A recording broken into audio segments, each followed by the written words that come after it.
안녕하십니까? 아주 좋은 날입니다. 2024년 2월 25일 오늘 이 순간은 우주 전 시간 중에 절대로 다시 오지 않습니다. 아주 이 시간 감사하면서 또 이 시간에 우리가 이 자리에 앉아서 예배를 드리는 것에 대해서 정말 하나님께 감사드리고 또 우리 자신을 칭찬하기 바랍니다. 이 자리에 참석하는 것도 사실은 성령님께서 인도하셨기 때문에 있는 것입니다. 오늘 또 아주 우리 교회가 초대 교회가 된 것처럼 예배 순서가 은혜로워서 감사합니다. 하나님 아주 영광 받으셨으리라 믿습니다. 예배 시작하기 전에 우리 김규원 목자님 지금 목에 경부에 봉화지겸이 와서 중환자실에서 수술 받으시고 계시고 있습니다. 지금 회복 중인데 잘 회복되도록 기도합니다. 하나님께 감사합니다. 제가 시편 특강을 지금 1월 2월에 지금 4개째입니다. 이제 마지막 특강입니다. 첫째 시편 23편에서 여호와는 나의 목자시다 말씀하시고, 둘째는 잠언 시편 37편 말씀으로 의인이란 어떤 것인가, 또 세 번째는 잠언 26장 말씀으로 악인이란 어떤 사람들인가 했습니다. 오늘 마지막으로 인생의 원리, 그렇다면 인생의 원리에 큰 것이 무엇인가, 전도서 11장 말씀으로 나누도록 하겠습니다. 그리고 제가 이거 특강을 끝내고 다음 3월에는 3월 10일부터 마가복음 1장부터 복음서를 하겠습니다. 3월부터는 여호수아 목자님께서 히브리서 말씀하시고 다음 주에 아마 3월 3일 특강을 하나 하시고 히브리서 하실 거예요. 저는 마가복음하고, 그래서 듀얼로 예수님에 대해서, 진리에 대해서 매주 돌아가면서 공부를 잘 할 수 있게 되겠습니다. 하나님께 감사합니다. 오늘 들어가기 전에 또 재미난 말씀 하나 하겠습니다. 이번에 제가 인용하는 말씀은 링컨 대통령 이분 얘기예요. 링컨 대통령이 사실은 대통령 하실 때 인기가 아주 없었습니다. 없고 사람들이 늘 공격하고, 왜냐하면 이분이 워낙 배경이 없이 성장하셔가지고 대통령이 된 바람에 그랬다고 그럽니다. 그런데 이분은 늘 백악관에서 회의를 할 때 농담을 하나씩 하고 했습니다. 그래서 당시 미국의 신문의 일간지에 보면 제일 처음에 사컷 만화 나오잖아요. 만화. 그게 늘 링컨 대통령이 오늘은 이런 농담을 했대 그러면서 했다고 그래요. 근데 이 링컨 대통령을 아주 비난하는 사람이 한 사람 있었습니다. 그래서 회의를 할 때마다 비난하고, 이 사람은 정말 잘못됐다고. 특히 링컨 대통령은 얼굴이 두 개다. 이 사람은 항상 가면을 쓰고 나타나서 말을 하고 사실은 다른 마음이 있다. 이 사람은 two faces man이다. 얼굴이 두 개다. 이거를 계속 링컨 대통령 공격했어요. 그랬더니 하루는 백악관에서 링컨 대통령이 기자들 앞에서 얘기했습니다. 누가 나를 보고 얼굴이 두 개라고 하는데 저도 그랬으면 좋겠습니다. 내가 얼굴이 두 개면 왜 맨날 이렇게 못생긴 얼굴로 여러분 앞에 서겠습니까? 그랬답니다. 오늘 말씀의 제목은 인생의 원리입니다. 인생의 원리. 우리가 인생을 어떻게 살 것인가 한번 보겠습니다. 말씀 본문은 전도서 11장 1절로 10절입니다. 요절은 1절입니다. 1절 말씀 다 같이 한번 읽어보겠습니다. 1절. 그리고 제가 기도하겠습니다. 시작. 너는 내 떡을 물 위에 던지라. 여러 날 후에 도로 찾으리라.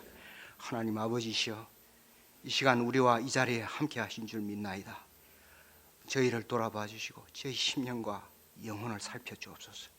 진리의 말씀으로 새롭게 해주시고 주의 영광으로 비추어 주셔서 저희의 아픈 것이 있으면 나음을 받게 하시고, 저희 인생의 절망이나 실망한 것이나 고통이 있으면 치유받게 하여 주시고, 또 저희가 소망하고 간절히 원하는 것이 있으면 힘을 얻어 도전할 수 있도록 도와주세요.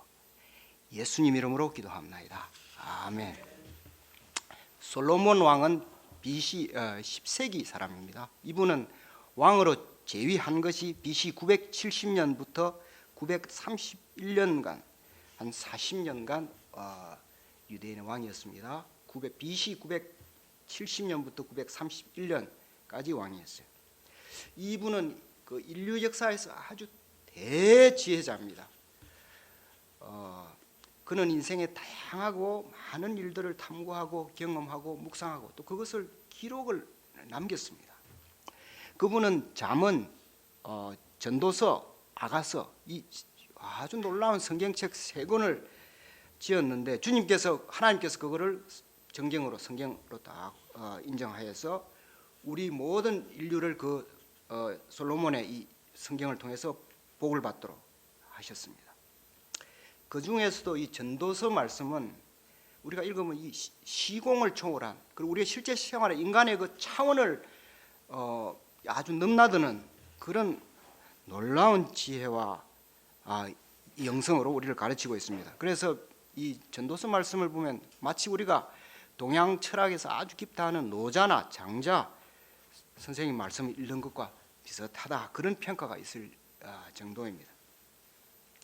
그 중에서 오늘은 전도서 11장 말씀을 통해서 우리 모든 사람에게 공통되는 인생의 진리, 사는 방법에 관한 진리를 살펴보도록 하겠습니다. 그것은 제가 2가지로 요약했습니다.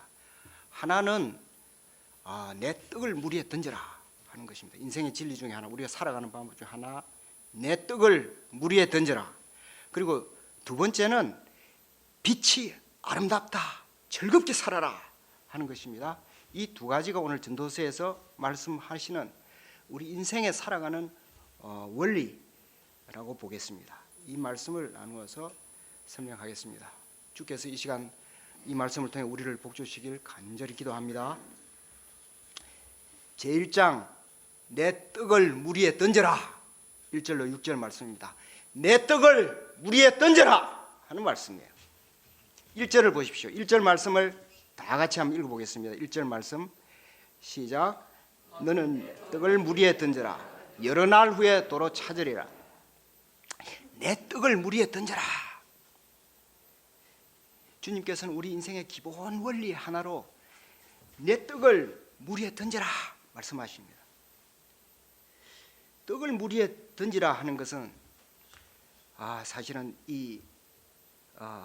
우리가 대가를 바라지 말고 우리가 가진 것, 내가 가진 것으로 자선을 베풀고 이웃을 생각하면서 선행을 하라 이런 의미라고 볼 수 있습니다. 솔로몬 왕이 당시에 살아 계셨을 때 다른 사람에게 떡을 이렇게 나누어 줄 때 혹시 강이 있으면 이렇게 물 위에 떡을 던져서 보내는 그런 상황이 있었다고 합니다. 당시에 떡은 두껍고 이렇게 넓적하게 둥그런 건데 이걸 물로 띄어서 보낼 수 있었나 봐요. 혹은 사람이 받아서 그걸 먹을 수도 있고 또는 물에 떨어지면 물고기들이나 다른 동물들이 먹을 수도 있었다고 해요. 또 이 말씀에 대해서 다른 여러 이제 해석하는 부분이 좀 다르기도 합니다. 여러분 여러 철학자들이 쓴 글을 해석하는 그 다른 것처럼 말이에요. 어떤 해석에는 이것이 강물을 따라서 배를 타고 나가서 씨앗을 뿌리는 것을 말하는 것이다 그렇게 설명하기도 하고, 어떤 분은 이것은 상업적으로 물건을 다른 이웃에게 팔아 이 무역을 하는 트레이드를 하는 것이다 이런 것을 설명하게 돼요. 근데 공통적으로 뭔가 하니 이 말씀의 의미는 우리 인간의 기본 양식이 되는 떡을 던지는 것처럼 우리가 소유한 모든 것을 이웃을 위해서 마치 투자를 하듯이 적극적으로 베풀어 주라 한다는 의미라 하는 것입니다. 하나님께서는 우리 인생에 사는 기본 원리로 내 떡을 물 위에 던져라 이렇게 말씀하고 계세요. 여러분 그 이유가 뭐겠습니까? 그것은요 그렇게 하는 것이 우리 인간의 삶에 아주 유익하기 때문이에요. 나에게 유익이기 때문에 그렇습니다. 왜 유익이라고 했습니까? 첫째 한번 보세요. 1절에 보면은 내 떡을 물 위에 던져라 여러 날 후에 도로 찾으리라 했습니다. 여러 날 후에 도로 찾기 때문이에요. 떡을 던진다는 것은 낭비하는 것이나 버리는 것이 아닙니다. 우리 1절 말씀 다시 한번 읽어보겠습니다. 우리 임규호 청장님, 임규호 선생님 한번 읽어주시겠어요? 1절 말씀. 너는 내 떡을 무리에 던져라 여러 날 후에 도로 찾으리라. 예, 감사합니다. 내가 물 위에 던진 떡은 여러 날이 흐른 후, 세월이 흐른 후에 반드시 나에게로 되돌아옵니다. 떡이 상징하는 것이 무엇이겠습니까? 여기서 이것은 사람들에게 꼭 필요한 것으로서 나의 삶의 소중한 것, 내 마음의 진실한 것, 선행과 같은 이런 것 아니겠습니까? 나의 어린 시절, 뭐 이 순간에도 좋고 앞으로를 볼 때 어떤 순간에 나의 선행이 다 시간이 흐르면 다시 돌아온다 하는 것입니다. 우리의 순수하고 은밀한 선행들은 이러한 면에서 가장 확실한 보상이 있는 것입니다. 그래서 주님께서 내 떡을 물 위에 던져라 이렇게 말씀하시는 거예요. 이것이 우리 인생의 원리입니다. 또 이거 둘째로 또 왜 그러냐 하면은 재앙에서 보호받기 때문입니다. 재앙에서 보호받습니다. 2절 말씀을 보십시오. 2절 말씀을 우리 김민건 행자님 읽어주시겠습니다. 2절 말씀.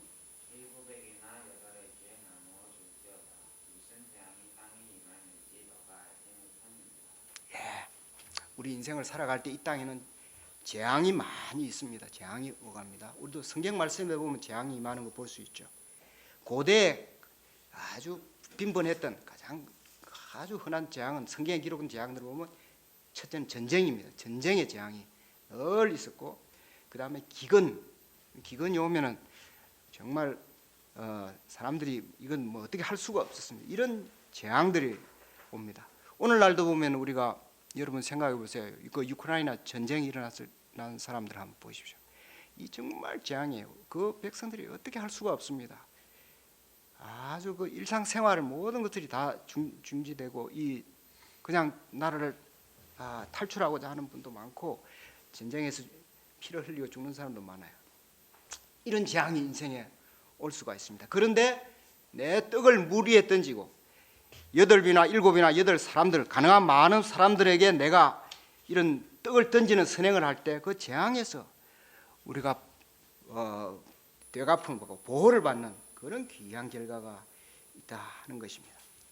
여기서 뭐 7이나 8 가능한 많은 사람들에게 이게 선행을 하는 말씀도 참 재미있는데 우리 사람이란 독불장군이라는 말이 있잖아요. 혼자서는 장군이 못 되는 거예요.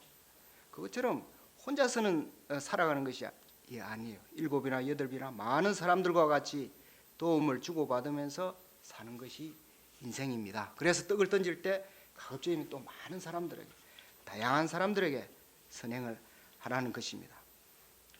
나의 떡을 가능한 많은 사람들에게 나눌 때 환난과 재앙에서 벗어날 수 있습니다. 그래서 인생에 사는 원리 1번 첫 번째로 내 떡을 물 위에 던지라 그렇게 말씀하신 것입니다.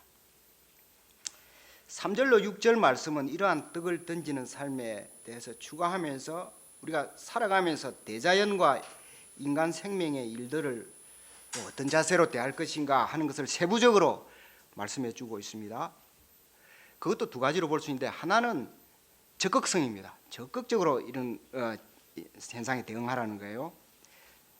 구름이 무거워져 바로 떨어지는 현상, 물이 비가 오거나 또는 나무가 쓰러지는 것과 같은 대자연의 현상들은 인간으로서 어찌할 수 없는 불가항력적인 점이 있습니다. 그러나 그렇다고 해서 너무 풍세에 조심하고 구름을 너무 두려워한다면 파종하거나 추수할 산물을 기대할 수가 없을 것입니다. 아무리 대자연이 변화무쌍하고 우리가 원하는 상황이 아니라 할지라도 수확을 위해서는 도전해야 한다 는 말씀이에요. 두 번째는 부지런하게 활동해야 한다 하는 것입니다. 사람에게는 한계가 있습니다. 참 우리가 모르는 게 많아요. 이 5절 말씀을 보면은 사람은 바람의 길, 바람이 어디로 가는지 이 바람의 길이나 또는 태아의 뼈가 자라는 것, 이 산모들이 임신을 했잖아요. 그 배 안에서 어린아이가 자라는데 그 뼈가 어떻게 자라는지, 손가락이 어떻게 크는지, 발가락이 어느 자라는지 이런 걸 전혀 알지 못한다는 거예요. 저도 우리 집사람이 출산을 하는데 우리 아들을 낳는데 저한테 처음 애가 하고 이제 태어났잖아요. 제가 그 침대 옆에 있었단 말이에요. 수술 때. 그때 집사람이 저한테 물어보는 거예요. 발가락이 몇 개예요? 손가락이 몇 개예요? 그래서 제가 깜짝 놀랐습니다. 이 엄마가 자녀가 태어날 때 이거 기형으로 혹시 나지 않나? 이게 너무 힘들었나 봐요. 그래서 제가 하나, 둘, 셋, 넷, 다섯, 여섯, 일곱, 여덟, 아홉, 열 그랬더니 활짝 웃고 잠드는 것이었어요. 그러니까 참 우리가 사람이 그 자기 배에 아이가 자라는데 뼈가 자라는지 손가락이 몇 개인지 그걸 모를 정도로 우리는 무지해요. 우린 또 얼마나 무지한지 말이에요. 우리 몸에 지금도 우리가 호흡을 통해서 산소가 들어오고 혈구와 영양분이 우리 몸에 들어가서 우리 몸에 속에서 무슨 일이 일어나는지 우리 잘 모르지요. 이런 것처럼 하나님께서 하시는 일을 우리가 알 수가 없습니다. 그러므로 어떻게 해야 된다고 했습니까? 6절을 보십시오. 6절을 다 같이 한번 읽어보겠습니다. 6절 말씀 시작. 너는 아침에 씨를 뿌리고 저녁에도 손을 놓지 말라. 이것이 잘 되는지 저것이 잘 되는지 복이 둘이 다 잘 되는지 알지 못하라. 예, 사람이 할 수 있는 것은 부지런히 씨를 뿌리고 저녁에도 일을 해야 한다 하는 것입니다. 이런 것을 볼 때 하나님께서는 비록 우리가 뭐 세세하게 모든 것을 다 알지 못하고 또 이해할 수도 없지만은 부지런히 삶의 환경에 도전하고 또 불가항력적인 상황에서도 그 한계에 절망하지 않고 손을 움직이는 걸 원한다 하는 걸 알 수 있습니다. 이러한 자세는 곧 우리의 시간과 물질과 재능을 다하여 적극적으로 부지런하게 살아야 한다는 것을 알 수가 있습니다. 이처럼 하나님은 우리가 나의 떡을 물 위에 던지듯이 세상을 향해 선한 양심과 적극적이고 부지런한 사랑의 자세를 갖고 살아가기를 원하는 것입니다. 이러한 삶이 인간의 기본 원리이고 이러한 삶이 하나님 주시는 복을 누릴 수 있고 또 영원한 열매를 맺는 것입니다. 인간은 태초에 창조될 때부터 하나님께서 사람에게 말씀하셨습니다. 생육하고 번성하여 땅을 정복하고 다스리라 그랬어요. 우리는 적극적으로 나의 떡을 물 위에 던지는 자세로 나를 벗어나서 전지전능하신 여호와 하나님을 믿고 이웃과 세계를 향하여 선한 마음으로 활동하며 나아가야 되겠습니다. 또 이러한 삶은 우리 삶의 모든 부분에 적용이 되는 것이지만은 특히 그 영적인 면에서도 아주 중요합니다. 우리 신앙생활이나 우리 영혼의 세계에 중요합니다. BC 700년경에 살았던 그 이사야 선지자라는 분이 있었습니다. 그는 우시아 왕이 죽었고 백성이 이제 아주 아수르의 침입에 아주 직면해 있을 때였어요. 이분이 그 암울했던 시기에 환상 중에서 하나님께서 내가 누구를 보내며 누가 우리를 위하여 갈고 하시니까 이분이 하나님 앞에서 내가 여기 있나이다 나를 보내소서 이렇게 대답을 했습니다. 이분이 그 자기 삶을 마치 자기의 떡을 물에 던지듯이 자기의 인생 전체를 이분이 아주 젊은 분이었는데 내가 하나님 위해서 일하겠습니다 이렇게 자신을 던진 것입니다. 이런 분이 있어요. 영적으로 그런 분이 있고 우리 그 김요수아 목사님 같은 분은 인생을 정말 풀타임으로 하나님 말씀과 제자 양성 위해서 던지겠다 결심하신 분이잖아요. 예수님께서도 제자들에게 말씀하시기를 마태복음 28장 29절에 보면은 그러므로 너희는 가서 모든 민족으로 제자를 삼으라 이렇게 제자들을 모든 민족에게 이렇게 보내셨습니다. 이러한 것 사명을 감당하는 것 이런 것이 떡을 마치 물을 위에 던지는 것과 같이 우리가 우리 삶을 하나님께 드리는 것입니다. 성령님께서는 오늘날 우리에게 언제나 나의 떡을 물 위에 던지듯이 사는 길로 인도하시고 이거를 통해서 열매를 맺으십니다. 오늘날 그런데 우리는 사실 비록 이사야 선지자처럼 인생 전체를 물 위에 던지지는 않는다 해도 이런 자세로 우리의 가진 것을 이웃에게 펼쳐주는 삶을 살 수는 있습니다. 저는 그 천안까지 출퇴근하던 직장생활이 버거워진 차에 2019년에 2018년 12월 31일 사직을 하고 낙성대 인근에 제가 통증 의사로 그 아픈 사람들을 치료하고 저 개원을 했습니다. 저는 그때 간판을 달 때 어쨌든 길 가던 사람들이 간판을 통해서 성경 말씀 좀 생각하도록 모세 통증의다 모세를 했습니다. 어떤 친구는 그 너무 종교적인 거 하면은 환자분들이 안 좋아한다고 그렇게 했는데 근데 개원했더니 또 코로나가 있어서 아주 환경이 좋지 않아서 어려웠습니다. 그러나 지금은 어느 정도 회복이 되고 있는 상황이에요.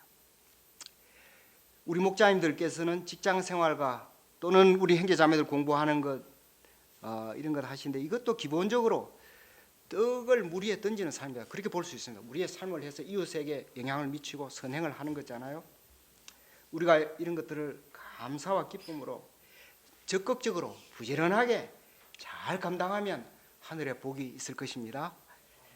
여러분 축복해 주시길 기도합니다. 인생의 첫째 원리는 내 떡을 물 위에 던져라 하는 것입니다. 제2장 빛의 아름다움으로 삶을 즐거워하라입니다. 7절로 10절 맞습니다. 빛과 즐거움, 이것이 인생의 두 번째 원리입니다. 7절을 보십시오. 7절 말씀을 우리 김세한 형제님만 읽어주시겠습니다. 7절. 빛은 실로 아름다운 것이라 눈으로 해를 보는 것이 즐거운 이유이다. 네. 빛은 실로 아름답다. Light is sweet. 이렇게 말했어요. 여러분이 이런 말을 누가 감히 할 수 있겠어요? 과학자도 이런 말을 한 사람이 없어요. 정말 빛이 아름답다, 실로 아름답다 이렇게 한 말씀 자체가 정말 신기하고 놀랍습니다. 마치 이거는 20세기에 1905년이니까 아인슈타인이라는 분이 빛을 이걸 새로운 물리학으로 보고 논문을 써서 이 우주에서 우리 인간들의 인류의 그 빛을 보는 관점을 완전히 바꾸어 버렸어요. 이와 같이 이 솔로몬 이분은 고대 BC 950년경 살았던 분이 빛이란 것이 실로 아름답다 이렇게 말한 거예요. 사람들은 빛이 아름다운 것이 잘 몰라요. 빛이 사실은. 근데 모든 게 이게 사실이에요. 우리가 사물을 보는 것, 눈으로 보는 모든 이런 색깔들이나 이런 것들이 사실은 빛의 작용이에요. 우리 잘 생각 못 하는데 이 아인슈타인이 뉴턴 그분이 프리즘으로 좀 밝혔지만 아인슈타인이 빛이 뭔가를 밝힌 게 20세기 들어왔어요. 근데 솔로몬이 BC 10세기에 빛은 실로 아름답다 이렇게 말을 했어요. 빛이 아름답다는 거예요. 빛은 정말 아름다운 것입니다, 여러분. 우리가 어떤 계기로 밤중에 어디 시골이나 가서 불이 없는데 한번 그 산길 같은 데 한번 걸어보세요. 정말 너무나 힘들고 정말 다찢겨요. 이걸 부딪히거나 해서 가지를 못하잖아요. 꼭 뭐 산골에 빛 없는데 아니라도 여러분 밤에 방에서 무슨 물건 찾을 때 불 안 켜고 더듬더듬 찾다가 무슨 저도 그 핸드폰 충전하려고 이렇게 코드 꽂는데 안 보는데 갑자기 손으로 할 수 있겠거냐고 했는데 안 꽂아져서 아주 힘들다. 불 켜서 콕 꽂으면 얼마나 그 신기합니까? 빛이라는 것이 정말 놀라운 것입니다. 빛에 의해서 우리가 사물이 환하게 드러나고 우리가 이 주의를 알고 우리 삶을 알게 되는 것입니다. 우리 솔로몬은 우리가 이 햇빛을 보는 것, 빛을 보는 것이 아주 즐거운 일이다 그렇게 말을 했습니다. 날마다 햇빛을 보는 것, 빛을 보는 것, 이 낮이 오는 것 이것을 우리가 아주 즐겁게 생각해야 한다 하는 것입니다. 우리가 빛에 대해서 한번 생각해 봅시다. 빛이 정말 아름답다 하는데 왜 그런지 한번 살펴볼게요. 첫째는 웬관이 빛의 진리성이 있어서 그래요. 빛이 진리성이 있습니다. 요한일서 1장 5절에 보면 하나님은 빛이시라 말씀이 있어요. 하나님은 빛이시다. 빛에는 하나님의 진리가 넘치게 있습니다. 성경은 여러분 빛의 이야기로 충만하고 사실은 빛의 이야기로 시작하지 않습니까? 창세기 보십시오. 제일 첫째 날 빛이 있으라 하심으로 천지가 있게 되었습니다. 생명의 빛을 창조하셨어요. 온 세상 만물은 이 생명의 빛, 진리의 빛으로 말미암아 하나님의 영광 아래 존재하는 것입니다. 또 예수님께서 놀라운 말씀하셨죠. 요한복음 9장 5절에 보면 나는 세상의 빛이라. 예수님께서 세상의 빛이셨어요. 빛의 본체셨어요. 사도 바울이 고린도 후서에서 기록하기를 어두운 데서 빛이 빛이라 말씀하셨다. 이건 창세기 1장 그 말씀이죠. 빛을 창조하신 하나님 말씀인데 그 하나님께서 예수 그리스도의 얼굴에 있는 하나님의 영광에 아는 빛을 우리 마음에 비추셨느니라. 고린도후서 4장 6절에 말씀하셨습니다. 이 창조의 빛이 곧 예수 그리스도의 빛이요, 예수 그리스도의 빛, 진리의 빛이 우리 마음에 비추인다 하셨습니다. 이 빛의 진리성 때문에 너무너무 아름다운 것입니다. 빛은 우리 인생의 모든 어두움을 물리칩니다. 인생의 어둠이 어떠합니까? 저는 대학 다닐 때 악몽을 꾸고 밤에 잠을 불면증에 걸렸습니다. 밤에 무슨 잠을 편히 못 자는 게 꿈속에 무슨 뱀이 나오고 놀랐습니다. 너무 이런 분들도 참 많습니다, 여러분. 현대인들 지금 수면제, 불면증 약 찾는 분들 거의 한 40대 넘으면 불면증, 수면제 먹는 사람이 아주 많고 밤에 잠을 못 잡니다. 어떤 사람은 질병의 어둠 가운데 있습니다. 병에 걸리면 마음에 뭐 어둠이 누가 준 것도 아니고 내가 생각한 것도 아닌데 저절로 어둠이 있습니다. 예수님은 치유의 빛을 말하십니다. 이 치료하는 광선이라 했습니다. 어떤 사람은 가난으로 인해서 어둠이 있습니다. 아주 실패하고 이런 어둠, 그 고통을 사실은 말로 다 못합니다. 성경에서 하나님께서는 이 나그네와 과부나 가난한 분들을 돌아보라 그렇게 말씀하십니다. 하나님께서 빛을 비추시면 그게 치료가 되는 것입니다. 또 우리 오늘날 우리 지성인들이나 젊은 분들 중에 열등감이나 어떤 남이 알 수 없는 그런 어둠으로 고생하는 분들 많습니다. 이런 것들이 빛이 치유 능력이 있습니다. 그래서 빛이 아름답다 한 것입니다. 둘째는 빛이 우리에게 주는 정말 이게 신체적인 즐거움이 있습니다. 감각적인 즐거움이 있습니다.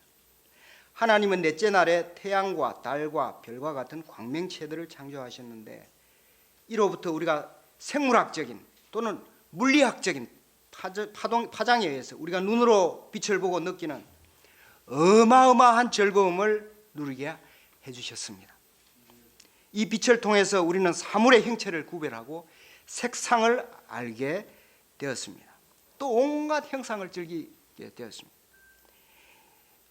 이것은 우리가 느끼고 분별하는 그 지식의 세계가 빛의 작용에 의한 것을 말합니다. 어떤 학자들은 말하기를 우리 머리에 이게 지식이 들어오는 정보가 들어오는 양의 90% 이상이 눈으로부터 들어온다 했습니다. 우리 시각적인 것으로 우리의 뇌에 자극이 되고 지식이 들어온다 하는 것입니다. 그런데 참 놀랐습니다. 이 자연계에는 우리가 빛이라고 부를 수 있는 소위 물리학적인 그 전자기 파장이 있잖아요. 이것이 있는데 가시광선, 우리가 눈으로 느끼는 우리의 그 망막에 있는 간상세포가 느끼는 이 색감을 느끼는 이 세포가 느끼는 가시광선은 그 중에서 극히 일부인 소위 파장의 380 나노미터부터 750 나노미터 사이, 이것이 자연계 전체에 있는 빛의 파장의 0.0035%입니다. 0.0035%. 그러니까 거의 뭐 정말 작은 부분의 빛을 우리가 느끼고 있는 것입니다. 그러므로 이 빛의 세계는 참으로 광대하고 우리가 모르는 부분이 너무나 많은 것입니다. 작년 2021년도에 2021년 12월 달에 미국 나사에서 제임스 웹이라는 텔레스콥, 제임스 웹이라는 그 천체 망원경을 우주 공간에 발사해서 그 인프라레드, 그러니까 적외선 있잖아요. 긴 파장 있는 적외선으로 우주를 이제 촬영하게 했습니다. 그게 허블 망원경을 있는 그것보다 성능이 아주 좋은 망원경을 했습니다. 우주의 가장 오래된 천체를 찾고자 이제 목적해서 그 우주 사진을 보냈습니다. 그래서 우리가 그 인터넷에 보면 그 제임스 웹 텔레스코프 치면 우주에 관한 그 천체 뭐 갤럭시들에 대한 그 많은 사진을 볼 수 있어요. 그런데 그것이 뭐냐면은 적외선 사진으로 찍어서 그걸 다시 파장을 분석을 해서 이렇게 매니퓰레이션을 한 겁니다. 소위 계속 이렇게 창의하고, 실제로는 우리 눈으로 보면 캄캄한 거예요. 흑백밖에 없습니다. 근데 이 제임스 웹 카메라로 찍어서 색깔을 다른 이런 그 파장으로 분석을 하니 그렇게 아름다운 우주의 그림들이 나오는 거예요. 그게 우리가 과학책에서 보는 뭐 이런 은하의 모습, 무슨 이런 우주의 모습인 거예요. 어떤 분 말이 99.999% 이상이 우주가 암흑 물질로 되어 있고 우리가 보는 이 물질의 세계, 빛의 세계, 이 천체의 세계는 정말 미미하다고 했습니다.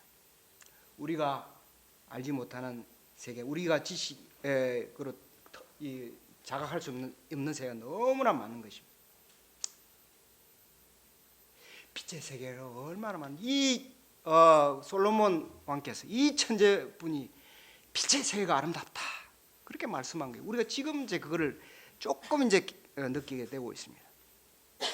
우리가 빛으로 인하여서 책을 읽고 영화를 보고 또 우리가 감각을 하면서 지식 세계에 무한한 즐거움을 누릴 수 있는 것입니다. 이것이 참으로 즐거운 일이라는 거예요. 우리 눈으로 날마다 태양을 보는 것, 이 밝은 세상을 보는 것이 인생의 놀랍고 큰 즐거움이라 하는 것입니다. 우리 사람들이 일반적으로 인생의 즐거움을 생각할 때에 무슨 부귀 영화나 무슨 명예나 쾌락과 같은 감각적인 것, 또 육체적인 것, 이런 것으로 평가할 때가 많습니다. 그러나 하나님은 주님께서 창조하시고 허락하신 이 빛의 아름다움으로 사람이 즐거워하기를 원한다 하는 것입니다. 8절 전반절을 보십시오. 사람이 여러 해를 살면 항상 즐거워할지로다. 우리가 살아있는 기간, 이 생명이 있는 기간, 눈을 떠서 사물을 보는, 빛을 보는 이 기간을 항상 즐거워하라 하는 것입니다. 사람은 하나님의 비추신 빛의 아름다움으로 인하여 살아있는 동안에 항상 즐거워하는 것입니다. 광대한 우주와 영원한 세계를 생각할 때 이 짧고 미약한 인생은 허무하고 헛된 부분일 수 있습니다. 그 헛되다, 정말 너무 찰나다, 순간적이다, 이렇게 보고 무의미하게 생각할 수 있을 수도 있어요. 그러나 그게 관점이 진리가 아니고 즐거워하는 것이 올바른 것입니다. 우리 삶에 하나님이 우리에게 주어진 이 삶에 대해서 빛을 허락하신 하나님의 은혜를 생각하며 아주 즐거워해야 되는 것입니다. 예수님께서는 때가 아직 낮임에 나를 보내신 이의 일을 우리가 하여야 하리라. 밤이 오리니 그때는 아무도 일할 수 없느니라 하셨습니다. 우리가 이 살아있는 날 동안에 생명을 살리는 빛의 일을 잘 할 수 있기 바랍니다. 또 우리가 이것을 굉장히 즐거워할 수 있기를 기도합니다.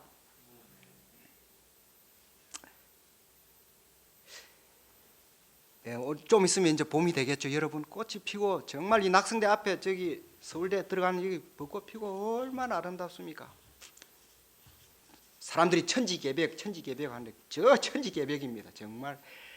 정말 우리가 생각해 보세요. 공간 이동을 한 거나 마찬가지예요. 우리는 그대로 길을 왔다 갔다 하는데 자연이 아주 정말 전혀 없던 그 신기한 광경을 보여주는 거예요. 이 아름다운 봄날에, 물론 지금도 겨울도 아름답죠. 이 즐거움으로 우리가 하루하루 감사하고 또 열심히 일하고 부지런히 공부하고 호흡하며 떡을 물 위에 던지는 선행을 잘 할 수 있기를 바랍니다. 그것이 인생입니다. 추가로 이제 솔로몬께서 9절 10절에 보면은 이 즐거움을 청년기에 비유한 말씀이 있습니다. 청년의 때 이거 말씀 한번 같이 한번 읽어보겠습니다. 9절 10절 제가 같이 한번 읽어보겠습니다. 시작. 청년이여 내 어린 때를 즐거워하며 내 청년의 날들을 마음에 기뻐하여 마음에 원하는 길과 내 눈이 보는 대로 행하라. 그러나 하나님이 이 모든 일로 말미암아 너를 심판하실 줄 알라. 그런즉 근심이 내 마음에서 떠나게 하며 악이 내 눈에서 물러가게 하라. 어릴 때와 검은머리의 때가 다 헛되니라. 네, 청년기는 무한한 가능성과 함께 호기심과 상상력이 가장 풍부한 인생의 시기입니다. 우리가 물론 어느 때나 창조주의 빛의 아름다움으로 인하여 즐겁게 살고 또 내 떡을 물 위에 던지는 삶을 살아야 하지만 청년의 때 더욱 아름답고 즐겁고 자유롭고 창의적으로 살아야 하는 것입니다. 이것은 정말 실로 어마어마한 하나님의 축복이라 할 수 있습니다. 그런데 이 청년의 때 단 한 가지 꼭 생각해야 될 것이 창조주 하나님을 기억하라 하는 것입니다. 이건 정말 중요해요. 이것은 마치 아담과 하와가 그 영광스러운 에덴 동산에 있을 때 하나님께서 선악을 아는 나무 그건 먹지 마라 하셨던 그거하고 똑같아요. 그걸 통해서 하나님, 그 말씀이 꼭 이 말씀이에요. 창조주 하나님을 생각하라. 아담과 하와가 그 나무가 없었으면 어떻게 창조주 하나님을 생각하셨겠죠. 그 나무를 보고 하나님 나에게 이런 복을 주실 건 안다는 거예요. 이것처럼 우리도 청년의 때 모든 것을 자유롭게 즐거워하고 도전하고 그렇게 살아야 되지만은 하나님을 다 기억해야 한다는 것입니다. 우리가 이 아름답고 즐거운 인생길에 여호와 하나님의 이름을 위하여서 우리 마음의 근심을 버려야 하고 또 나의 삶에서 악행을 물러가게 해야 하는 것입니다. 여기 말씀 참 재미있습니다. 우리가 제한적인 인생을 살잖아요. 우주의 역사, 이 광대무멸한 역사, 또 과학적으로 빛의 우리가 감각하는 것, 이 정말 가시광선이라는 것이 자연계에 있는 모든 빛의 0.0035%는 0.0035%를 가지고 우리가 이렇게 사는 거예요. 이거 컴퓨터 디지털 컬러로 분석하면 빛이 한 뭐 100만 가지쯤 100만 배 더 분석할 수 있지만 그거 넘는다고 그랬습니다. 그 정도로 우리 사는데 이거 우주 전체에 비하면 너무나 미미하고 참 일시적이기 때문에 참 헛되다 이렇게 할만 하다는 것입니다. 그렇게 볼 수도 있다는 거예요. 그렇지만 이거 헛되다 하는 게 주가 아니에요. 빛을 즐거워하고 그 빛의 아름다움을 즐기면서 삶을 매 순간 정말 즐거워하라는 거예요. 감사하면서 부지런하게 우리의 떡을 물 위에 던지라 하는 것입니다. 여기서 또 한 가지 재미있는 것은 최근에 유엔에서 말이에요 발표하기를 인생에서 청년기가 언젠가 했는데 그게 18세부터 65세까지가 청년기라고 했습니다. 현대 사회에서는 65세까지 청년기, 그 이후에 이제 장년기, 노년기가 온다고 본다고 합니다. 그러니까 여러분 여기 이 자리에 있는 여러분들, 저도 이제 거의 65세 되지만 제보다 젊으신 분들은 아주 청년기에 있는 것입니다. 우리가 정말 이 시기를 즐거워하면서 하나님의 진리 안에서 무한히 자유롭게 살아야겠습니다. 예, 결론적으로 오늘 우리는 우리 솔로몬 선배님이 정말 인류의 대천재이신 이분이 전도서 11장 기록을 통해서 인생의 원리를 말씀하신 거 배웠습니다. 첫째는 내 떡을 물 위에 던져라. 이 가능하면 7번이 많은 사람에게 던지라 하는 것. 두 번째는 빛의 아름다움으로 삶을 즐기라 하는 것입니다. 빛의 아름다움, 이 참 놀라운 말이에요. 삶을 감사하며 즐기라 하는 것입니다. 우리가 날마다 아침에 일어날 때 감사하고 또 직장일이나 무슨 뭐 다른 우리 개인사나 또는 학생들 공부할 때 우리 모든 삶의 영역에서 떡을 물 위에 던지고 또 부지런히 일을 하고 빛으로 인하여서 정말 인생을 즐거워하고 하나님을 찬양해야겠습니다. 여러분을 축복합니다. 1장 1절 말씀 읽고 제가 기도하고 마무리하겠습니다. 오케이. 1장 1절 기도하기 전에 혹시 질문 제가 말씀드린 것 중에 의문 나는 것이나 코멘트 하실 분 있습니까? 오케이. 또 지나가시다 한번 생각해 보시고 질문 나는 거 있으면 제게 주중에 물어도 좋고 메일 보내주시거나 카톡에 해주세요. 1절 말씀 다 같이 읽고 제가 기도하고 마치겠습니다. 1절 시작. 너는 물을 우리에 여러 날 주에 떨어지네. 하나님 아버지, 우리 거룩한 예배 시간 허락하셔서 감사하나이다. 이 참 아름다운 교회를 주님 축복하시고 진리의 말씀을 주시오니 감사하나이다. 우리가 오늘날 이 사람들이 흔히 복잡하다 또 여러 가지로 참 고통이 많다 말하는 이 시대에서도 우리가 거기에 현혹되지 않고 흔들리지 않고 주님이 허락하시는 바 내 떡을 물 위에 던지는 삶, 또 빛의 아름다움을 보고 즐거워하는 인생을 살게 하여 주시옵소서. 예수님 이름으로 기도드리옵나이다. 아멘.